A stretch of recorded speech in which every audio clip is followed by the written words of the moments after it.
Hello students and welcome back to channel Siraj Tech Study. आज income of salary का lecture number 2 होगा, जिसमें हम कवर करेंगे नए points of income from salary. Start करेंगे आज से क्लास।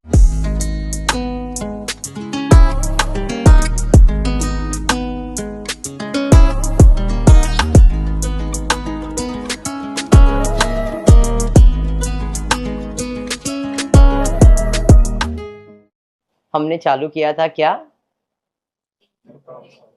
इनकम फ्रॉम मतलब पगार। कौन देता है? एम्प्लॉयर। किसको देता है? एम्प्लॉई को, काम करने वाले को। बराबर है कि नहीं? बराबर। तो पगार में सिर्फ पगार देता है क्या? वो क्या क्या देता है? सैलरी के साथ साथ वो देता है अलाउंसेस। अलाउंसेस के साथ साथ देता है परक्यूजिट, जो कि टैक्सेबल होता है और नॉन टैक्सेबल होता है। मेडिकल से रिलेटेड चीजें नॉन टैक्सेबल होती है और नॉर्मल चीजें आपके लिए टैक्सेबल होता है। उसके अलावा होता है रिटायरमेंट बेनिफिट, जैसे कि पेंशन हो गया, जैसे कि ग्रेच्युटी हो गया, leave encashment and so on. पिछले क्लास में मैंने आप लोग को सैलरीज एंड अलाउंसेस के बारे में कंसेप्ट एक्सप्लेन कर दिया था। आज के क्लास में हम वर्कआउट करने वाले हैं रिटायरमेंट बेनिफिट के ऊपर। कुछ ये हमने सॉल्व किया था। कल एक पॉइंट था, आप लोगों ने पूछा नहीं, बट मैं बता देता हूं क्योंकि आप लोगों को पता ही नहीं रहेगा तो पूछोगे क्या। Assuming that the pair opts for optional tax regime. अब ये क्या है? मैंने आपको कल एक बात बोला था कि जो स्टैंडर्ड डिडक्शन है ना, ये कितना है? नया 75,000। अगर 75,000 का डिडक्शन है तो बाकी कुछ भी मिलता नहीं है। तो यहाँ क्या हो बेटा, तबीयत ठीक नहीं है? हाँ, इन ध्यान देना थोड़ा सा पढ़ाई पे, वो इंपॉर्टेंट है। तो ओल्ड टैक्स रेजिम जो होता है, ओल्ड टैक्स जो है, इसमें स्टैंडर्ड डिडक्शन कितना है? 50,000। तो अगर आप ओल्ड टैक्स बेनिफिट ले रहे हो, ओल्ड टैक्स ले रहे हो, तो आपको सब डिडक्शन मिलेगा और एक जो तीसरा है वो भी डिडक्शन मिलेगा। लेकिन न्यू टैक्स रेजिम में जाओगे तो आपको डायरेक्टली कितने का डिडक्शन मिलेगा? बाकी कुछ भी एग्जाम्पशन वग्जाम्पशन नहीं मिलने वाला है। ठीक है, तो सर हमको क्या करने का है? आपके लिए सिलेबस में ओल्ड ही है और ऐसा लाइन दे दिया तो अब अज्यूम कर लेना भाई आपको ओल्ड ही करना है।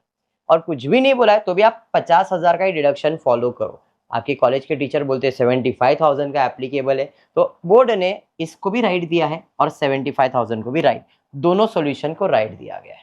ठीक है, मैंने बोला था पिछली बार नेक्स्ट लेक्चर में मैं स्पेसिफाई करूंगा, तो अभी मैंने क्लियर स्पेसिफाई कर दिया है। तो it's up to you now कि आप 75 कर रहे हो या 50। मैं 50 का ही कैलकुलेशन करने वाला हूँ। ठीक है, चलिए स्टार्ट करते हैं।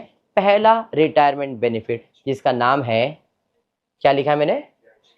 ग्रेच्युटी। बराबर। What is gratuity? What is gratuity?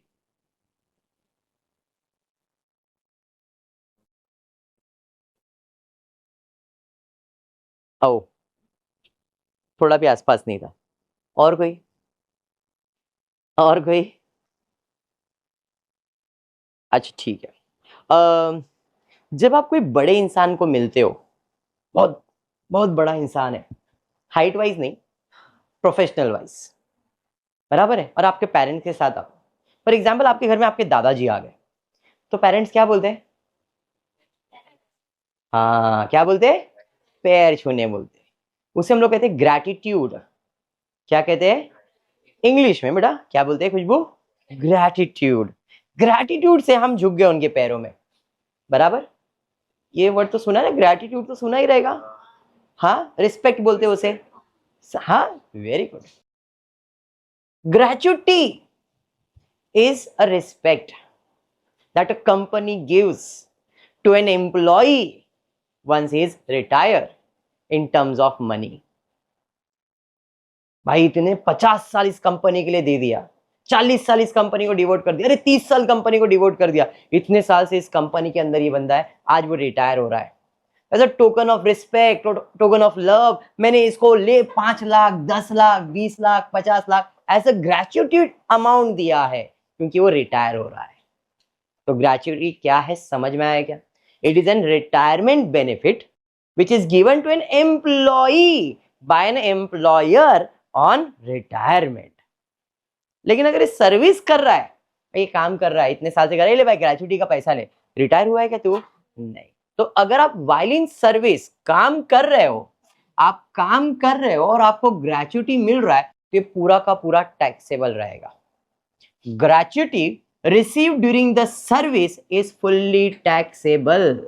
Gratuity received during the service, काम करते समय किंजल काम कर रहा हो, रिटायर नहीं हुआ और मुझे मेरे बॉस ने ग्रेचुटी का पैसा दिया, मैंने बोला किस चीज का? बोला ग्रेचुटी का, इतने साल से काम कर रहे 5 लाख रुपए, तो इनकम तो है और वो इनकम पूरा का पूरा टैक्सेबल है, चाहे वो गवर्नमेंट एम्प्लॉय हो चाहे वो नॉन गवर्नमेंट एम्प्लॉय।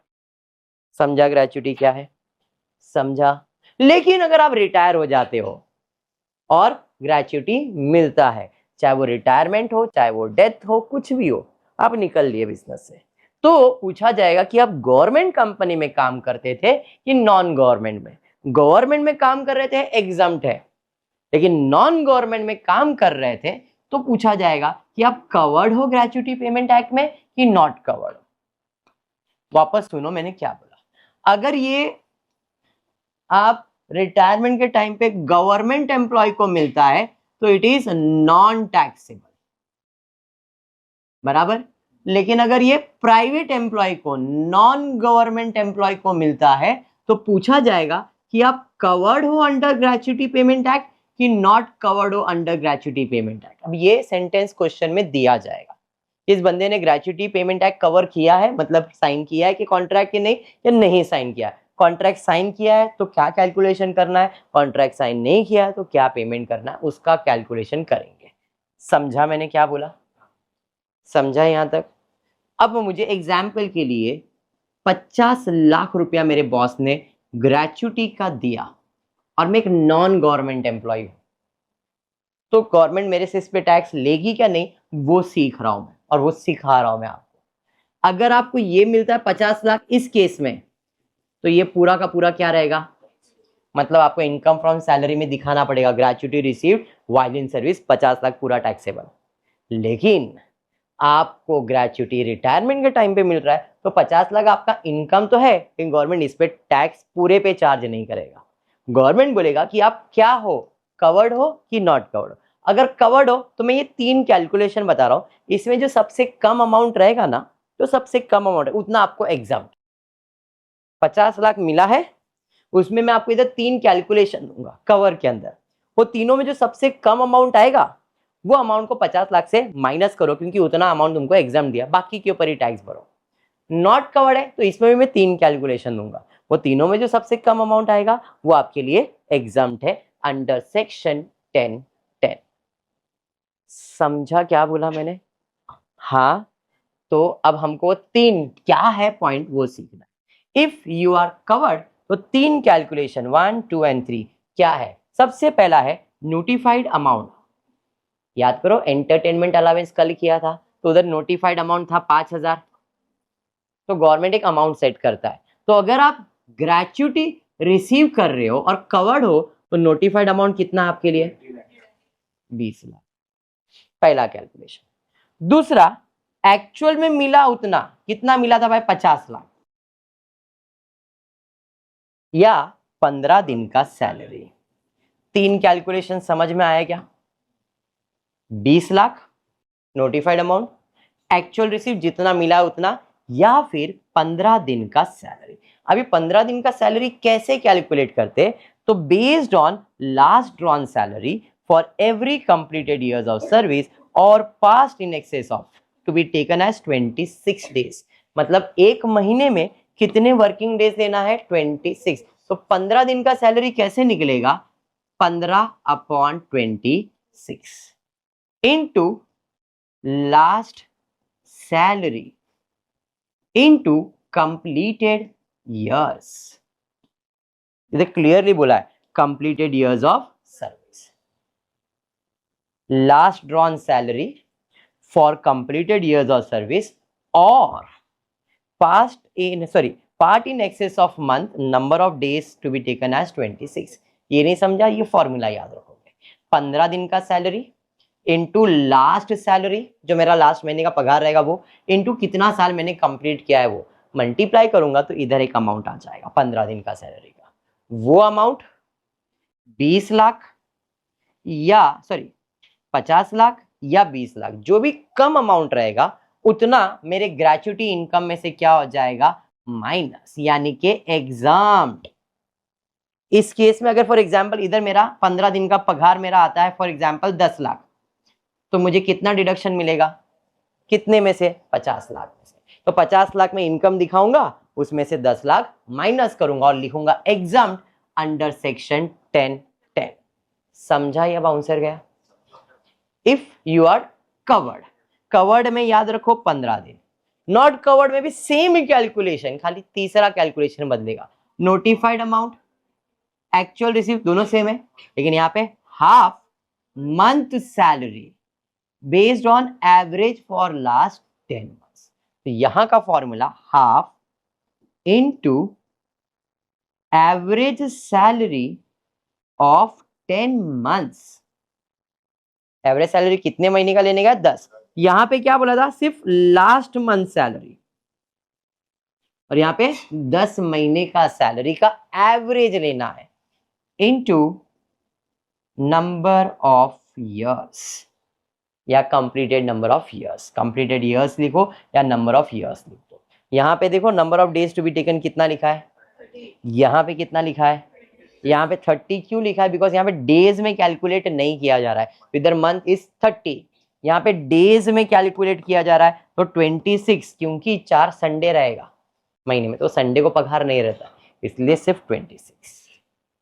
क्लियर हुआ? समझा ग्रेच्युटी क्या है? Done with first part of gratuity. ये हो गया आपका रिटायरमेंट बेनिफिट। जब आपको ग्रेच्युटी मिलेगा तो देखा जाएगा कि आप सर्विस कर रहे हो या रिटायर हो रहे हो। सर्विस कर रहे हो, पूरा का पूरा टैक्स है, 50 लाख पूरा टैक्सेबल, चाहे गवर्नमेंट हो चाहे नॉन गवर्नमेंट हो, पूरा का पूरा टैक्सेबल है। लेकिन अगर आप रिटायर हो रहे हो और आपको ग्रेच्युटी मिल रहा है, तो गवर्नमेंट है कि नॉन, सर गवर्नमेंट है एग्जाम, नॉन गवर्नमेंट है तो कवर्ड है कि नॉट कवर्ड है, कवर्ड है तो नोटिफाइड अमाउंट एक्चुअल रिसीव या 15 दिन का सैलरी, नॉट कवर्ड है तो notified amount actual half month salary for last 10 months. ठीक है ये पक्का? तो ये फर्स्ट इनकम कंप्लीट होता है। सेकेंड इनकम पे जाते हैं, जिसे हम लोग कहते हैं रिटायरमेंट बेनिफिट में पेंशन। सेक्शन थोड़ा सा बदल गया, 10(10) था, अब 10(10)(A) आ गया। ठीक है, कल मैंने बताया था कम्यूट अनकम्यूट ऐसा कुछ वर्ड मैंने कल बोला था, तो आपको समझा नहीं था, आज उसके बारे में डिस्कस करेंगे। ध्यान से सुनना, कम्यूट और अनकम्यूट के बारे में क्या बोलना चाह रहा हूं। मैं कंपनी में जॉब कर रहा हूं, सिरा सर एक कंपनी में जॉब कर रहे हैं, ठीक है, कभी कभी करते भी है, तो मैं जॉब पे चला गया, उम्र हो गई जय की, जय तेरी उम्र हो गई और रिटायर हो रहा है, मैं तो जॉब पे ही हूँ, रिटायर में उसको कर रहा हूँ कि मेरे कंपनी में भी जॉब कर रहा था, तुमको लगा मैं रिटायर होगा, नहीं, उसको मैंने रिटायर किया, तो मैंने उसको रिटायर कर दिया बेटा, क्यों, उम्र हो गई, बराबर है। अब उम्र हो गई खुशबू, तो मैंने बोला कि भगवान के दर्शन करना तो भाईंदर जाओ, उधर मिलेंगे भगवान, ये सुनते नहीं हो लोग,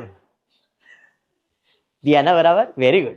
अब ये भगवान के दर्शन के लिए जा रहा था, मेरा परमानेंट चले जा, क्योंकि जॉब से निकाल रहा हूं तेरे को, तेरा उम्र हो गया, जा। अब चला गया मीर, क्या हुआ, दूर से दिख रहा है क्या, अच्छा कनेक्शन नहीं मिल रहा है, क्यों ऐसा, तू ध्यान दे बेटा, तू मेरे पास ध्यान दे बस। मैं ये बोल रहा था कि मीर, मैंने जय को क्या किया, निकाल दिया, नहीं रिटायर कर दिया। जैसे रिटायर किया, जय बोला सर आपने बोला था अगर मैं रिटायर हो जाऊंगा तो मुझे पेंशन दोगे। बोला हाँ बात तो सही है, कितना दोगे, बोला हर महीने 5-5 हजार पेंशन दूंगा। कितना दूंगा, बोला ठीक है सर चलेगा, 5-5 हजार पेंशन दो सर। तो जैसे रिटायर हो अगले महीने से उसके अकाउंट में कितना आएगा, 5,000, फिर नेक्स्ट 5,000, फिर नेक्स्ट, ऐसे 5,000 5,000 5,000 आते रहेगा। उसे कहते हैं अनकम्यूटेड पेंशन। क्या कहते हैं, अनकम्यूटेड पेंशन। क्या कहते हैं, अनकम्यूटेड पेंशन। अनकम्यूटेड पेंशन जो, वाह बेटा, मैं बोला ये लाइन कैसे आ गया, इसे कहते हैं अनकम्यूटेड पेंशन। ठीक है क्या, अनकम्यूटेड पेंशन जो होता है ये फुल्ली टैक्सेबल होता है। अनकम्यूटेड पेंशन जो होता है वो फुल्ली टैक्सेबल होता है, चाहे वो गवर्नमेंट एम्प्लॉय हो नॉन गवर्नमेंट। कल का याद है सम, वो गवर्नमेंट कंपनी में काम कर रहा था, पेंशन मिला था, मैंने टैक्सेबल लिखा था और मैंने बोला था अनकम्यूटेड है इसके लिए, अनकम्यूटेड मतलब सैलरी जैसा होता है जो हर महीने आपको मिलने वाला है, और सैलरी अपने लिए टैक्सेबल है। तो गवर्नमेंट हो, नॉन गवर्नमेंट हो, अनकम्यूटेड सैलरी जैसा हो। ये समझ में आ गया? बोला ठीक है, रिटायर हो गया, ये अनकम्यूटेड पेंशन मिल रहा है। 2 दिन के बाद मेरे पास आया रिटायरमेंट के बाद, सर एक्चुअली में ना मुझे ना शादी करना है। मतलब तेरा तो उम्र हो गया, बेटे की शादी करवाने का है, बराबर है। अब बेटे की शादी करवाना, मतलब बीवी, हाँ सर फुलबाई करके है गांव में, तो ध्यान दे बेटा, फेमस कर रहा हूं तेरे को। तो जय बोला कि सर वाइफ है, उसका बच्चा, उसकी शादी। बोला अच्छा, तो क्या चाहिए, क्या तेरे को? पैसा चाहिए। मतलब तू तो रिटायर हो गया ना? मालूम है सर रिटायर हो गया हो, लेकिन पेंशन तो आप दोगे ना? बोला हाँ दूंगा। सर कितना दोगे? 5,000। बोला अच्छी बात है सर, 5,000 में से 2,000 कट कर दो। कितना कट करो? 2,000 कट कर दो, मुझे 3,000 ही दो, लेकिन वो 2,000 के बदले में मुझे आज 10 लाख रुपया चाहिए। कितना चाहिए? 10 लाख। तो इसने क्या किया, उसके पेंशन के अमाउंट से 10 लाख रुपया कम्यूट कर लिया एडवांस में ही। और हर महीने अब 2,000 कम होते आएंगे, कब तक? जब तक 10 लाख रिकवर नहीं कर लेता हूं। इसका मतलब इसने क्या किया, पेंशन कम्यूट किया है, पूरा नहीं, 5,000 नहीं, 2,000 ही कम्यूट किया है। तो 3,000 क्या है? अनकम्यूटेड। मतलब टोटल पेंशन अगर 5,000 है, तो इसमें से कम्यूटेड पेंशन कितना हो गया और अनकम्यूटेड कितना हो गया?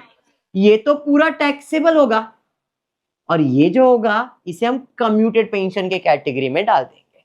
अब 2,000 नहीं, 2,000 के बदले में कितना लिया उसने, ये इंपॉर्टेंट। इसे हम कहते हैं commuted pension, uncommuted, commuted pension. समझा? मतलब उसने मेरे पास से 10 लाख रुपया लिया पेंशन के बदले में, और बोला सर मेरा जो भी पेंशन है उसमें से 20% काट लो, 10% काट लो, 50% काट लो। तो फॉर एग्जाम्पल 5,000 है, तो 5,000 में से 40% कट किया मैंने, 2,000, 60% रखा, मतलब 3,000। तो उसने बोला सर मेरे पेंशन से 40% काट लो, मुझे 10 लाख अभी दे दो। तो पेंशन कम्यूट कितना किया? 2,000 नहीं, 10 लाख रुपए कम्यूट किया उसने। समझ में आया कम्यूटेड और अनकम्यूटेड का फर्क क्या है? अगर ये समझ गया है तो काम खत्म। नहीं सबको चल चल, वेरी गुड। चलिए तो फिर आगे बढ़ते हैं। हाँ चंचल मालूम है मेरे को, ए बेशरम लड़की, ये टैक्सेबल है सबको, गवर्नमेंट नॉन गवर्नमेंट, हाँ सब सुनाई देता, इधर ध्यान दे। टैक्सेबल नॉन टैक्सेबल दोनों, चाहे वो गवर्नमेंट हो नॉन गवर्नमेंट को, फुल्ली टैक्सेबल रहेगा। लेकिन अगर कम्यूटेड पेंशन है, गवर्नमेंट एम्प्लॉय है, तो एग्जम्प्ट होगा।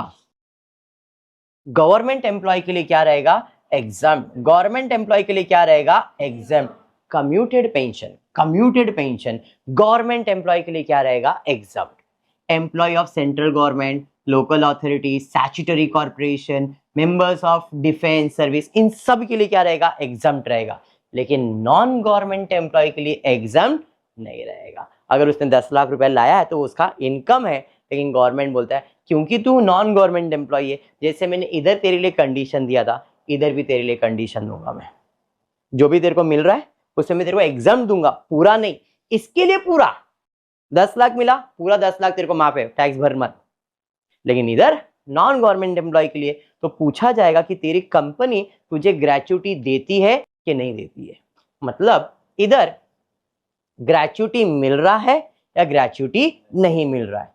If the employee is in receipt of gratuity, receipt मतलब ग्रेच्युटी रिसीव हो रहा है, नॉन गवर्नमेंट एम्प्लॉय है और ग्रेच्युटी इसकी कंपनी से रिसीव हो रहा है, तो हम यहाँ पे कैलकुलेशन अलग दिखाएंगे। If employee does not receive, तो हम इधर कैलकुलेशन दिखाएंगे। जो भी कैटेगरी में बैठेगा, जितना उसको कम्यूट किया है उसमें से कंडीशंस हम देंगे, उतना हम एग्जाम दिखा देंगे। समझ में आ रहा है? तो कंडीशन क्या है? कंडीशन नंबर 1 है यहाँ पे कि जो भी तुमने कम्यूट किया हुआ था रिसिप्ट के केस में, उसका कितना वैल्यू निकालूंगा मैं? 1/3। 1/3 ऑफ कम्यूटेड पेंशन रिसीव्ड। ऐसा मत लिखो, मेरे लैंग्वेज में लिख के देता हूं। It is 1/3 of 100% of pension. Simple language, जो भी तुम्हारा पेंशन है उसका 100% निकालो और उसका 1/3 अमाउंट कर दो। 100% करो, उसका 1/3 निकालो, जो भी 1/3 आएगा वो आपको क्या हो जाएगा, एग्जम्प्ट। एक ही कैलकुलेशन, जैसे यहाँ पे 3 था, उधर 3 नहीं है। रिसिप्ट में 1/3 और वहां पे हाफ, रिसिप्ट में 1/3 और यहाँ पे हाफ, बस यही फर्क है। रिसिप्ट है तो 1/3 माइनस होगा और नॉट रिसीव्ड है तो हाफ माइनस। समझा या बाउंसर गया? दोनों रिटायरमेंट बेनिफिट है किंजल। अगर ये बंदा रिटायर नहीं होता है और गवर्नमेंट को बोलता है या कंपनी को बोलता है ए पेंशन देना, और कंपनी दे भी रही है, पूरा का पूरा टैक्सेबल। समझा? लेकिन गवर्नमेंट एम्प्लॉय है, पेंशन रिटायरमेंट के बाद मिल रहा है, तो उसने अगर नहीं कम्यूट किया है तो टैक्सेबल, कम्यूट किया है तो एग्जम्प्ट है। Commuted pension for government employees exempt, लेकिन कम्यूटेड पेंशन नॉन गवर्नमेंट के लिए रिसीव्ड नॉट रिसीव्ड देखना पड़ेगा। रिसीव्ड है तो 1/3 माइनस होगा और नॉट रिसीव्ड है तो हाफ माइनस होगा अंडर सेक्शन 1010A। समझा? ये समझ रहा है ये पक्का? नेक्स्ट रिटायरमेंट बेनिफिट है लीव एंड कैशमेंट, छुट्टी के बदले पगार देना। छुट्टी करो पगार मिलेगा, हाँ ऐसा रहता है बाय रूल। कंपनी, कोई भी कॉर्पोरेट कंपनी, कोई भी बड़ी कंपनी में आप जॉब करो तो आपको पूरे साल में, एक साल में 30 डेज का लीव अलाउड है। छुट्टी ले सकते हो, पगार नहीं कटेगा, उसे कहते हैं पेड लीव। क्या कहते हैं? Paid leave. उसे कहते हैं लीव एनकैशमेंट। पेड लीव मतलब लीव है। अब मैंने 30 दिन छुट्टी नहीं लिया तो मैं गवर्नमेंट को या मेरी कंपनी को बोलूंगा कंपनी मैंने छुट्टी नहीं लिया है पूरा महीना, छुट्टी नहीं लिया तो मुझे पगार दो, उसे कहते हैं लीव एनकैशमेंट। एक साल काम करोगे बिना छुट्टी के तो आपको 1 महीने का पगार मिलेगा। आपको 30 दिन छुट्टी लेने का, छुट्टी लो, पगार नहीं मिलेगा क्योंकि आपने छुट्टी ले लिया ना। हमने पगार काटा क्या आपका? नहीं। लेकिन अगर आप छुट्टी नहीं लेते हो, पूरा साल काम करते हो, तो आप पगार डिमांड करो, 12 महीना नहीं 13 महीने का पगार, 1 महीने का पगार एक्स्ट्रा मिलेगा। तो 2 साल काम करोगे तो कितना पगार मिलेगा? 2 महीने का। 30 साल काम करोगे तो 30 महीने का पगार, क्योंकि 1 साल मतलब 1 महीना, तो 30 साल मतलब 30 महीने का पगार मिलेगा अगर छुट्टी नहीं लिया है तो। छुट्टी लिया फॉर एग्जाम्पल 30 में से 20 साल तो मैंने छुट्टी लिया, तो बचा कितना? तो मुझे पगार कितने महीने का मिलेगा? बस ये लॉजिक समझ जाओ, ये भी कंसेप्ट क्लियर हो जाएगा। समझा मैंने मेरा क्या बोला? चलिए तो आ जाते हैं लिव एनकैशमेंट में। लिव एनकैशमेंट फिर से, अगर आप रिटायर नहीं होते हो, पैसा ले रहे हो, फुली टैक्सेबल है। लेकिन रिटायर होते हो तो हमको देखना पड़ेगा कि आप गवर्नमेंट हो कि non. Receive during the period of service, fully taxable, पूरा का पूरा टैक्सेबल है। लेकिन receive on retirement, whether on superannuation और अदरवाइज, कैसे भी आप रिटायर हो रहे हो, रिटायर होने के बाद लीव एनकैशमेंट मिल रहा है तो गवर्नमेंट एम्प्लॉय हो कि नॉन गवर्नमेंट एम्प्लॉय हो। अगर आप गवर्नमेंट एम्प्लॉय हो पूरा का पूरा एग्जाम्प्ट है, और नॉन गवर्नमेंट एम्प्लॉय हो, एनी अदर एम्प्लॉय हो, तो आपको 4 कैलकुलेशन करना पड़ेगा। List of the following. पहला है फर्स्ट नोटिफाइड अमाउंट, जैसे ग्रेच्युटी में कितना है 20 लाख, इधर कितना है 3 लाख। एक्चुअल रिसीव जितना आपको मिला है वो। तीसरा 10 महीने का पगार, डायरेक्टली 10 महीने का पगार, या अभी मैंने आपको बताया था cash equivalent to leave. Cash equivalent to leave मतलब लीव इक्वल टू कैश, जितना लीव बाकी है उतना मुझे कैश, कैश मतलब सैलरी, कैश का मतलब सैलरी। 1 साल मतलब 1 महीने का पगार, 2 साल मतलब 2 महीने का। तो इन चारों में से जो सबसे कम अमाउंट रहेगा उतना आपको एग्जम्प्ट मिल जाएगा अंडर सेक्शन 1010AA। ये तीनों की जोड़ी है, 1010, 1010A and 1010AA। Gratuity, pension, leave encashment, GPL. ठीक है, gratuity, pension, leave encashment. Gratuity 1010, बस इधर तक आवाज पहुंचता है मेरे को Mir. Pension and leave encashment. Bhagyashree clear बेटा? Very good. आप लोग को पार्थ पक्का? सैलरी अगर आपको पढ़ना है तो एकदम क्लियर, आज जो लेक्चर में पढ़ा दिया है ये समझ लो मैंने आपको 80% सैलरी करवा दिया, और एक पार्ट है अब वो देखो सैलरी खत्म, इतना ही आएगा सिलेबस में। इसे हम लोग कहते हैं प्रोविडेंट फंड। क्या होता है प्रोविडेंट फंड? खुशबू बताएगी, खुशबू ने सुना ही है पीएफ के बारे में। क्या होता है खुशबू? वाह, खुशबू का आवाज उधर से आया, तो बदल रहा है तू। तू बोल। नहीं नहीं बेटा, लॉक भी कर सकती है, ऐसा कुछ नहीं है, बोल। जाग गई रे। प्रोविडेंट फंड क्या होता है?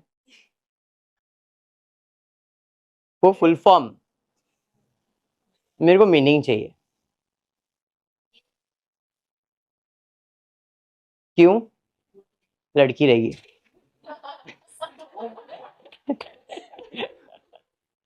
है ना, हैकर ही है बेटा मैं, तू इधर ध्यान दे, खाली अपना सब हैकिंग ही होता है, तू ध्यान दे।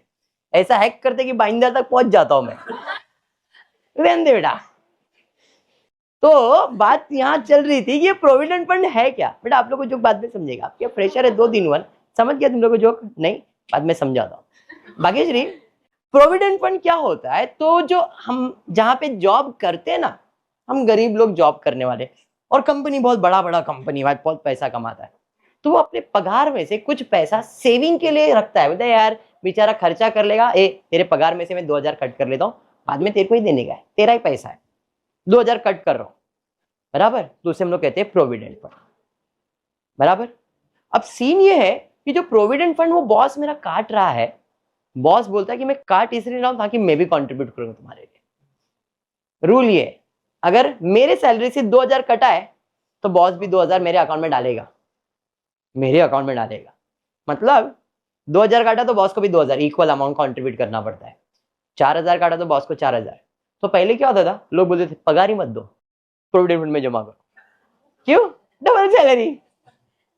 घर चलेगा कैसे?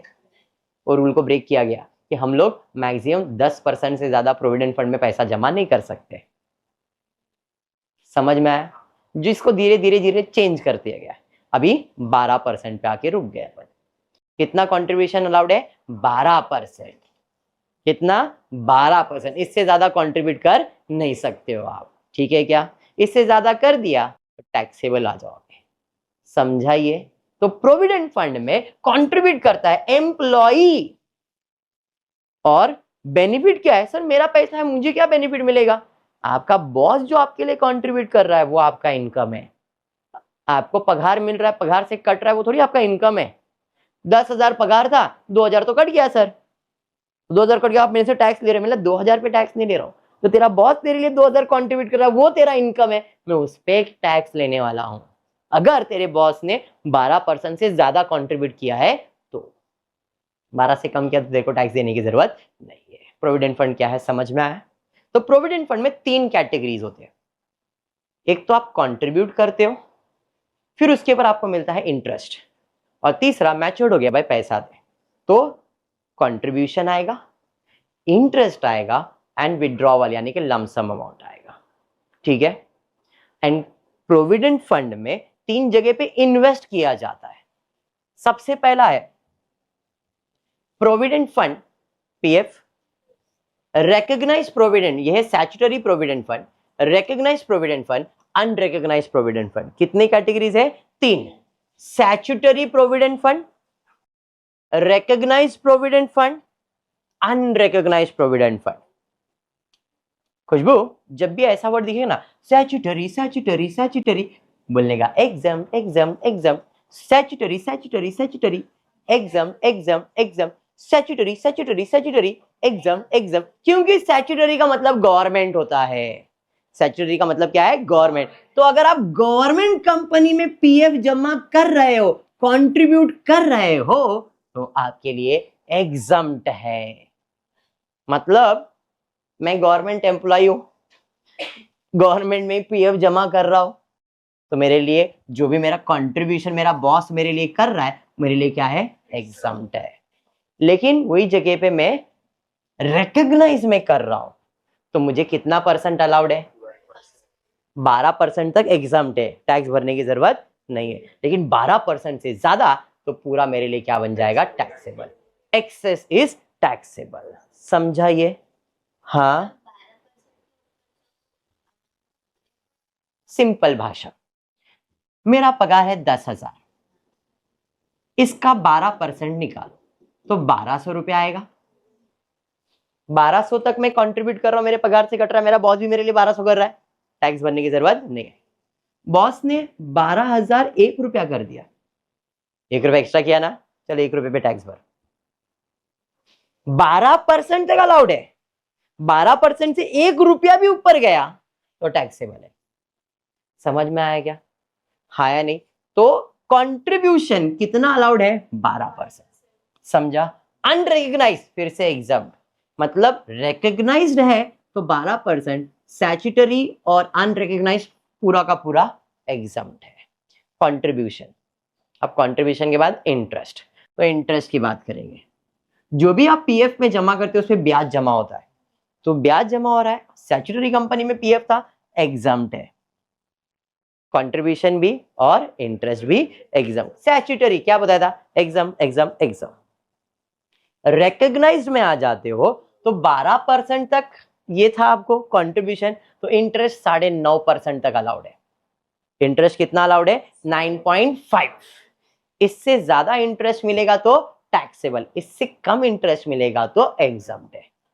Exempt if rate up to 9.5 per annum, excess is taxable. Unrecognised फिर से एग्जाम, मतलब स्टैट्यूटरी और अनरिकग्नाइज्ड पूरा का पूरा एग्जाम है। समझा क्या बोल रहा हूं? पक्का? ईयरली? यस। अब आ जाते हैं लमसम अमाउंट पे। तो अगर मैं लमसम विड्रॉ कर रहा हूं प्रोविडेंट फंड का, statutory statutory statutory, exam exam exam. समझा? Recognise recognise recognise, exam exam exam. ओ क्यों सर? क्योंकि ऑलरेडी मैं उसके ऊपर टैक्स भर दिया हूं ना, तो लमसम करूंगा तो वापस टैक्स क्यों भरूंगा? कंट्रीब्यूशन पे भी आ गया इंटरेस्ट, यहाँ पे exempt subject to the rule, जो रूल रहेगा वो स्पेसिफाई करेगा, नहीं तो अपने लिए क्या है? एग्जाम है। समझा? यहां पे आ जाते हैं, यहां पे अनरिकग्नाइज में employer contribution and interest thereon is taxable. Unrecognised provident fund में लमसम जब भी विड्रॉ करेगा तो वो टैक्सेबल होगा, लेकिन कंट्रीब्यूशन और इंटरेस्ट टैक्सेबल नहीं है। फर्क समझ में आ गया? हाँ या नहीं? तो आपके सैलरीज में आपको सिलेबस में क्या है? तो सैलरी है, अलावेंसेस है, उसके बाद रिटायरमेंट सॉरी परक्यूजिट्स है, उसके बाद रिटायरमेंट बेनिफिट, रिटायरमेंट में GPL gratuity, pension and leave encashment, and आ जाता है प्रोविडेंट फंड। इतना तुमको सैलरी में याद रखना है। जो भी आएगा इसका टोटल करेंगे, उसे हम जीटीएस कहेंगे, ग्रॉस टोटल सैलरी, माइनस करेंगे इसके अंदर डिडक्शन अंडर सेक्शन 16। पहला है स्टैंडर्ड डिडक्शन 50,000 रुपए, सेकेंड है पीटी प्रोफेशन टैक्स, और तीसरा है एंटरटेनमेंट अलाउंस। और ये सिर्फ और सिर्फ गवर्नमेंट एम्प्लॉय है तो ही आएगा। अगर समझ गया तो टैक्स सैलरी खत्म। समझा कंसेप्ट ऑफ सैलरी क्या है? पक्का? हिम्मत है तो एक सम करवाऊंगा, हिम्मत नहीं है तो स्टॉप करवाऊंगा। चलिए सम करते। ये नोट सब लिखा है, जो ऊपर लिखा था, जो मैंने भाषण दिया है वही सेम भाषण इधर लिख के दिया है मैंने, ठीक है? छोटा सा एक सम करवा देता हूँ, जिसके अंदर थोड़ा ग्रेचुटी, थोड़ा पेंशन, थोड़ा लीव, ऐसा कुछ कर, सब थोड़ा थोड़ा कर, और सम खत्म। क्या बात है? गांधी जी आए, देखो एटलीस्ट एसी तो बंद। एसी बड़ा एसी है ये। सुनो ध्यान दो। Dharmesh Gandhi employed in Tata limited, covered by the payment of gratuity act 1970। Covered है कवर्ड है कवर्ड है, कवर्ड नॉट कवर्ड दो होता है। कवर्ड में 15 दिन का सैलरी, नॉट कवर्ड में 10 महीने का आधा सैलरी लेना है। तो इधर अपने को 15 दिन का सैलरी लेने। रिटायर, भाई रिटायर भी हो रहा है, कभी रिटायर हो रहा है? 31 जनवरी को रिटायर हो रहा है। After 35 years and 7 months of service, 35 साल 7 महीना काम करने के बाद रिटायर हुआ है, ठीक है। 31 जनवरी को रिटायर हो गया। रिटायर होने के बाद उसको क्या मिलता है? कब से मिलेगा? फरवरी से। ये समझ में आ गया? अभी मैंने यही बताया ना, ठीक है। At the time of retirement उसके एम्प्लॉयर ने उसको ग्रेचुटी दिया ₹65,000। नल्ला कंपनी है, 65,000। And he receive 50,000 accumulated by statutory exempt. ये मजा आता है। चलिए, the due date, very important. क्या दिया है Khushboo? Due date of salary, पगार कभी मिलेगा। Due date of salary and allowances etcetera with the first day of next month.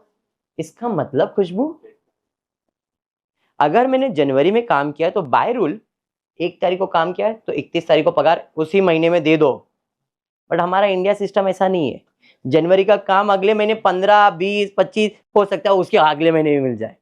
But company का रूल, गवर्नमेंट का रूल है, जनवरी का पगार जनवरी में मिलना चाहिए, फेब का पगार फेब में मिलना चाहिए।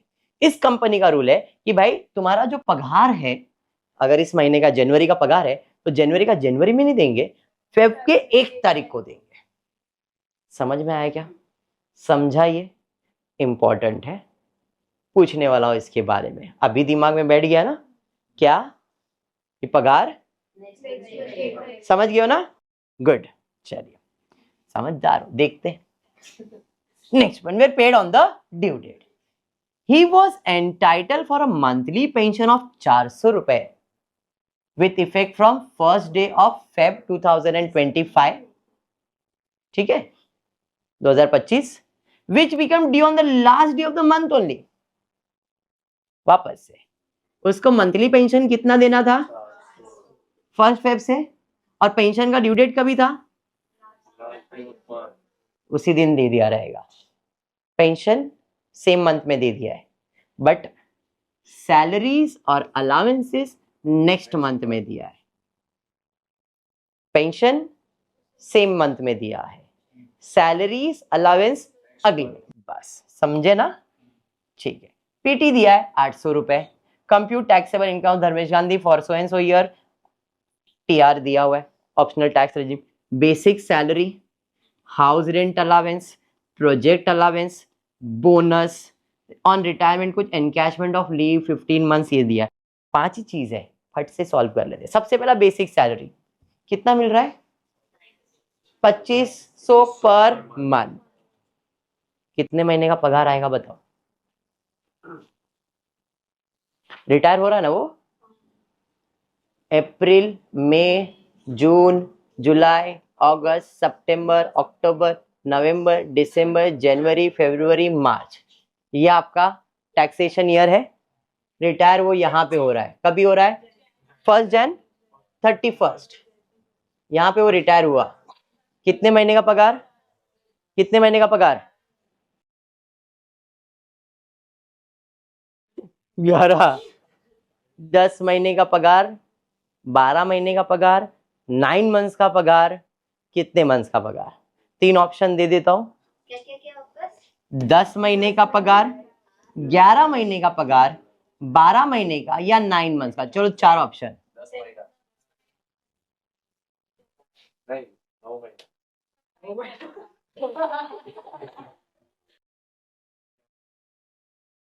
बोल बेटा। 10 मंथ। पहला वोट इसको मिला है। हाँ, क्या बात है। और एक वोट मिल गया। क्या बात है। ओके,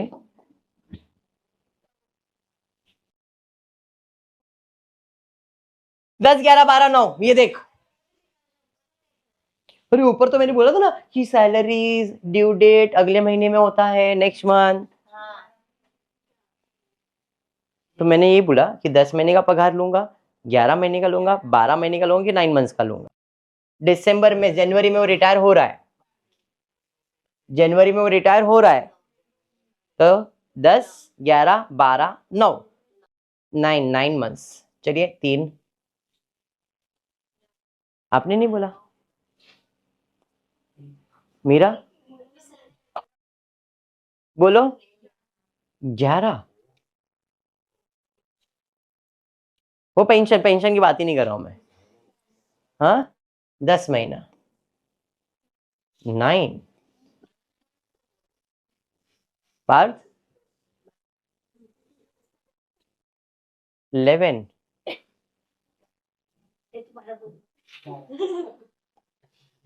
अच्छा ठीक है मिहिर 11 क्यों बोला बेटा तू? तू क्यों बोला वो बोल।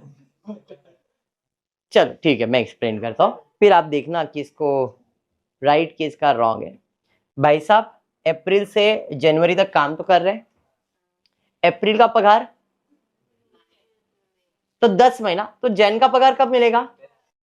रिटायर हुआ है लेकिन पगार तो मिलेगा ना, इसी साल में मिलेगा ना।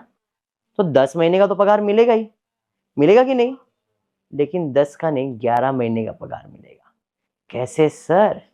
ये जो मार्च का पगार है पिछले साल का, वो उसे मार्च में तो नहीं मिला था, वो तो अप्रैल में मिला है। और अप्रैल हमारा न्यू एकेडमिक ईयर चालू हो गया। अरे हाँ, इसका मतलब इसको 10 महीने का पगार नहीं मिलेगा, इसे मार्च का पगार है जो अप्रैल में मिलने वाला है। अप्रैल का, मई, जैन का, फेब, ये तो मेरा प्रीवियस ईयर ही है ना। तो 10 महीने का तो फिक्स था, प्लस मार्च का भी एक्स्ट्रा 1 महीने का पगार। इन शॉर्ट अब जब भी मैं सैलरीज और अलाउंस का कैलकुलेशन करूंगा वो कितने मंथ्स के लिए करूंगा? 11 महीने के लिए, 9, 12, 10 के लिए नहीं। समझा कंसेप्ट क्या था? तुम लोगों को तो समझ गया था। ठीक है, तो यहाँ पे सैलरी इसका 2500 पर मंथ है, तो 2500 इंटू 11 कर दोगे 27,500। समझा? ये सैलरीज के अलावा उसको हाउस रेंट अलावेंस मिल रहा है, कितना? 400 रुपया पर मंथ। और आगे बोला टैक्सेबल वैल्यू कितना है? 50%। तो 400 का 50% मतलब 200 टैक्सेबल है और 200 एग्जम्प्ट है। तो आप इधर दिखा सकते हो डायरेक्टली 400 इंटू 11 माइनस एग्जाम 200 रुपए के हिसाब से, आउटर कॉलम 2000, या तो डायरेक्टली हाउस रेंट अलाउंस 2200 तो भी चलेगा। ठीक है, house rent allowance is exam under section 10, 13A। Sir इतना सेक्शंस है, आपको एक शॉर्टकट दे देता हूं। जब भी एग्जाम्ट लिखोगे, जब भी एग्जाम्ट लिखोगे बाजू में 10 लिख देने का। All exam come under section 10। Sub section बहुत है, 1, 2, 3, 4, 5, 6, अरे बहुत है, लेकिन अपने को इतने याद नहीं रहेंगे, इसलिए एग्जाम्ट अंडर सेक्शन 10। ठीक है खुशबू जी, तेरी वाली भड़की है, ध्यान दे। इतना क्लियर हो गया, खुशबू खुश हो जाती है ना, ये यहाँ तक क्लियर है बेटा। खुशबू उसके बाद क्या है?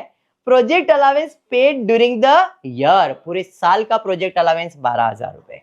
Bonus paid during the year, पूरे साल का बोनस दे दिया है, बराबर। उसके बाद लीव सैलरी दिया है, फिर ग्रेचुटी दिया है, ये तो आएगा नहीं, और पेंशन दिया। मतलब अब इसके बाद हमको और क्या क्या लिखने का? लीव लिखना है, ग्रेचुटी लिखना है, और पेंशन। कम्यूट ब्यूमिट ऐसा कुछ बोला है क्या? मतलब ये 400 पूरा क्या है? अनकम्यूटेड, और अनकम्यूटेड पेंशन मेरे लिए क्या रहता है? Fully taxable. तो पेंशन 400 रुपए इंटू 2 मंथ्स 800 रुपए। कुछ बोला नहीं ना, 400 रुपए हर महीने मिलने वाला है, तो मेरे को तो पगार है, इसे हम अनकम्यूटेड पेंशन कहते हैं। तो फरवरी और मार्च 2 महीने का ही मिलेगा ना, सेम सेम मंथ में मिल रहा है बोला उसने, तो फरवरी का फरवरी, मार्च का मार्च में मिलेगा। तो यहाँ पे अनकम्यूटेड पेंशन 400 इंटू 2 800 रुपए आएगा। समझा ये? हाँ पेंशन समझा? पेंशन क्या टेंशन? Tension pension. ठीक है, अब आ जाते हैं ग्रेचुटी में। कितना ग्रेचुटी मिला? कवर्ड है कि नॉट कवर्ड है? सर कवर्ड है, तो कैलकुलेशन में सबसे पहला नोटिफाइड अमाउंट 20 लाख। अरे हाँ, एक्चुअल रिसीव्ड कितना? 65,000। अरे हाँ, एंड तीसरा है 15 दिन का सैलरी। 15 दिन का salary 15/26 into salary last drawn. पिछले महीने कितना पगार मिला था मुझे? तो 2500 into completed years of service, कितना साल मैंने कंप्लीट किया है? 35 साल 7 महीना, 6 महीने के ऊपर हो जाएगा तो इसे राउंड ऑफ कर देंगे। 35 ईयर 7 महीना मतलब 36 ईयर्स लिख सकता हूं मैं। अभी कैलकुलेटर ही इसका आंसर देगा। 15 divide by 26 into 2500 into 36, 51,000 something something something something, 51,923 ना, बराबर। तो इतना मिला है, गवर्नमेंट हमें इतना एग्जाम देगा, बाकी अपने लिए टैक्सेबल है। समझा ये? पक्का? फिर प्रोविडेंट फंड, भाई ये तो एग्जाम्प्ट है, दिखाने की जरूरत है क्या? नहीं। पेंशन हो गया, बच गया लीव एनकैशमेंट, अभी है ना। लीव एनकैशमेंट कितना मिला है? लीव एनकैशमेंट 37,500 लीव मिला है, तो मुझे 4 कैलकुलेशन करना है। सबसे पहला नोटिफाइड अमाउंट 3 लाख रुपए, दूसरा एक्चुअल रिसीव 37,500, अरे समझा। फिर 10 महीने का पगार 2500 इंटू 10, 25,000, या तो फिर जितना लीव उतना कैश। 4 कैलकुलेशन बताया था ना। अब लीव कितना है जरा देखता हूं मैंने कितना साल काम किया है। यहां पे राउंड ऑफ नहीं होएगा, साल कंप्लीट होना चाहिए तो छुट्टी मिलेगा। 7 महीने को कन्वर्ट करूंगा कि मैं? नहीं। तो मैंने कितना साल काम किया है, तो मुझे 35 महीने का पगार मिलना चाहिए। मैंने छुट्टी लिया है कि नहीं वो देख लेता हूं। In retirement on encashment of leave on credit 15 month ही रिसीव्ड, 15 महीने का छुट्टी तो ले लिया उसने। अरे हाँ, तो बचा कितना महीना? 20। 35 में से 15 महीने का छुट्टी उसको मिल गया है, तो बचा कितना? 20 महीना। तो लीव कितना है? 20 इंटू कैश मतलब पगार, तो 2500 इंटू 20, 50,000 हो जाएगा। देख लो करके, बराबर। तो अब 3 लाख 37,500, 25,000 या 50,000, कम क्या है? तो डिडक्शन में कितना जाएगा? समझा? That's it. तो ये था तुम्हारा ग्रेच्युटी, लीव एनकैशमेंट और पेंशन। पेंशन में भी हमने अभी सिंपल सा पेंशन किया है, अनकम्यूटेड किया है। इसी के अंदर कम्यूटेड पेंशन का कंसेप्ट आगे के सम में आएगा। आज खाली कंसेप्ट बताया था, तो सिंपल सा एक सम लिया है। और कुछ उसको मिल रहा है क्या? नहीं। तो इसका मतलब हम टोटल मार लेंगे। इसके टोटल को हम लोग कहेंगे ग्रॉस टोटल सैलरी। इसके अंदर आएगा deduction under section 16 standard deduction, कितना? 50,000 रुपए। उसके अलावा इसने प्रोफेशन टैक्स भरा है, कितना? 800 रुपए। तो पीटी आ जाएगा 800 रुपए, ये दोनों माइनस हो जाएगा। तो NTS net taxable salary will be 20,877। Concept समझा क्या था? पक्का? That's it. This is your tax income from salary. और ये जो मैंने पढ़ाया है ये आपके लाइफ में इंपॉर्टेंट है। अगर आप जॉब पे जाओगे कोई टैक्स कंपनी में या कोई सीए के पास और कोई इंडिविजुअल सैलरी कमाने वाला है, तो उसका कैलकुलेशन यही फॉर्मेट में, यही रूल्स में, सब यही रहेगा। ये सब्जेक्ट एकदम प्रैक्टिकल सब्जेक्ट है। लाइफ में भी ये सेम चीज है। आपको बाहर जाओ दुनिया में यही दिखेगा। जो भी टैक्स पढ़ाया जाएगा प्रैक्टिकल, एकदम practical with all the rules and regulation. जो आपको इधर पढ़ा रहा हूँ वही आपके लाइफ में आपको काम आने वाला है। ये सब्जेक्ट इतना प्रैक्टिकल है। ठीक है खुशबू? Very good. तो आज की क्लास में हम इतना ही करेंगे। होपफुली वीडियो पसंद आया तो प्लीज वीडियो को लाइक कर देना, फ्रेंड्स ग्रुप में शेयर करना, चैनल को सब्सक्राइब करना। Thank you for watching the video.